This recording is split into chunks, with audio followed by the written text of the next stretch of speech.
pemeriksaan spirometri, di mana sebelum melakukan pemeriksaan spirometri ini ada 3 hal penting yang harus kita siapkan. Yang pertama itu adalah mempersiapkan alat. Kita pastikan alat spirometri ini berfungsi dengan baik. Nah, jadi sebenarnya harus dilakukan perawatan maksimal 1 bulan sekali. Yang kedua adalah persiapan pasien atau probandus.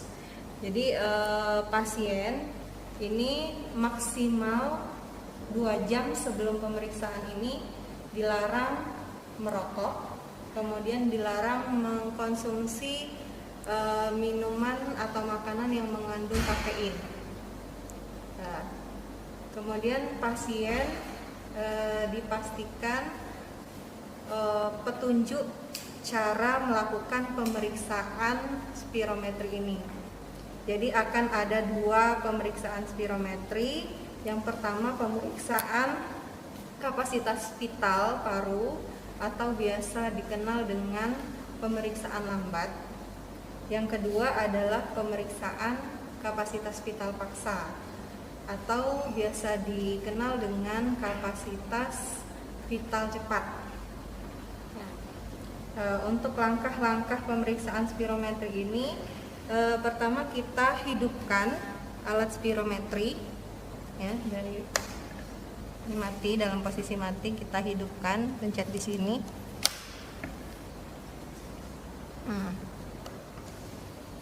Nah, di sini ada keterangan user info entry, VC testing, FVC testing, MVV testing, bronchodilator test, dan utility.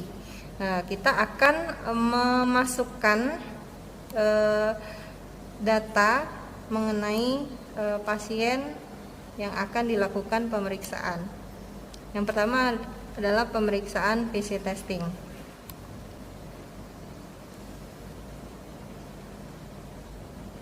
Kita masukkan dulu penggunanya siapa. Jadi kita masukkan ID, misalnya pasiennya ada nomor pasiennya, kemudian jenis kelamin untuk menentukan prediksi dari hasil pemeriksaan fungsi paru. Jadi antara laki-laki, kan kalian tahu antara laki-laki dan perempuan itu hasil pemeriksaan parunya akan berbeda. Kemudian jenis kelamin juga akan mempengaruhi hasil pemeriksaan fungsi paru. Berat badan, tinggi badan juga akan mempengaruhi pemeriksaan fungsi paru. Jadi kita masukkan dulu mulai dari gender. Ini pasiennya kebetulan laki-laki.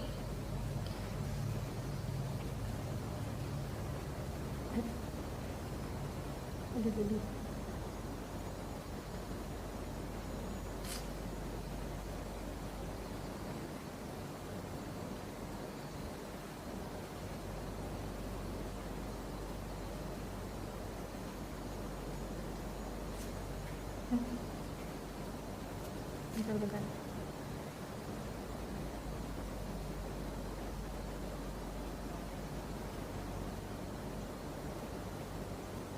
Umurnya 32 ya. Beratnya 100 berapa dia? Berat 62. Berapa? Iya, tinggi 161. Berat 62. Ini rasnya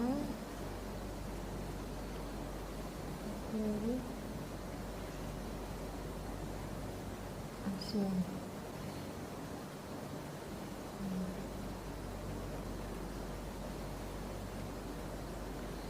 Kemudian kita melakukan pemeriksaan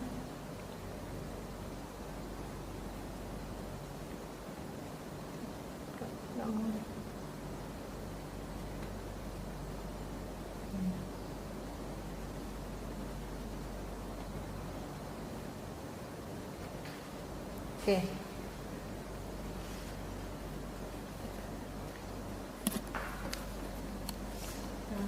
Untuk melakukan pemeriksaan kapasitas vital lambat atau kapasitas vital paru, minta pasien menutup hidungnya karena kita akan melakukan pengukuran fungsi paru ini melalui mulut. Jadi pastikan tidak ada lubang udara lain selain dari mulut. Jadi tutup hidungnya, kemudian lakukan pemeriksaan dengan bernafas melalui lubang spirometer. Ya, bernafas sampai 5 kali. Kita lakukan bernafas biasa sebanyak 5 kali. Sambil dilihat di sini, setelah stabil, lakukan pernafasan maksimal dan hembuskan maksimal. Nafas biasa sebanyak 5 kali.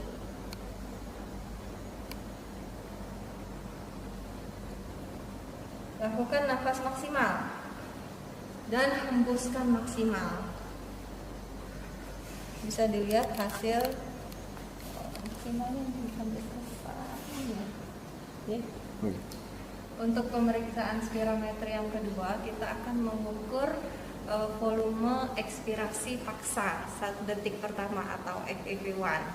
Jadi teknisnya ini pasien lakukan pernafasan biasa sebanyak 3-5 kali seperti pemeriksaan yang pertama tadi.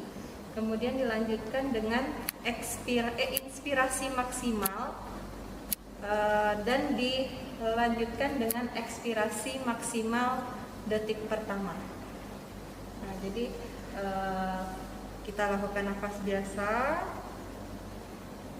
inspirasi maksimal, dan hembuskan cepat. Bedanya dengan yang tadi, kalau yang pertama itu hembuskannya secara lambat. Yang kedua ini kita lakukan hembusan secara cepat untuk melihat FVC1 atau FVC detik pertama. Kita akan coba.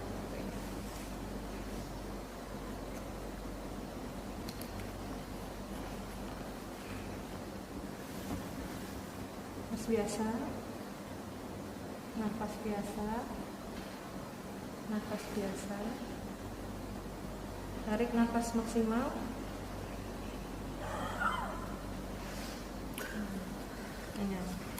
ini hasilnya. Harusnya dia ini nafas biasa, kemudian ini inspirasi maksimal. Harusnya nanti ada ekspirasi maksimal, dia naik pada saat detik pertama dia akan mencapai puncak dan turun lagi. Atau kalau untuk hasil pemeriksaan yang seharusnya seperti ini.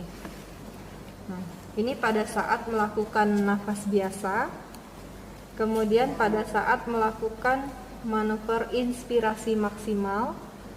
Nah, ini pada saat melakukan ekspirasi maksimal, dia akan naik puncak kemudian turun kembali. Nah, ini adalah pemeriksaan FVC1. Coba yang ini juga kapasitas vital paksa tadi, di mana akan didapatkan hasil force vital capacity. Ini prediksi dari pasien tersebut. Seharusnya FVC-nya 4.800, FEV-nya FEV1 seharusnya 4.098. Namun pada pasien ini hanya 25,8% dari prediksi. Nah, itu yang akan kalian cari, apa saja penyebab dari kegagalan atau hasil spirometri yang kurang maksimal.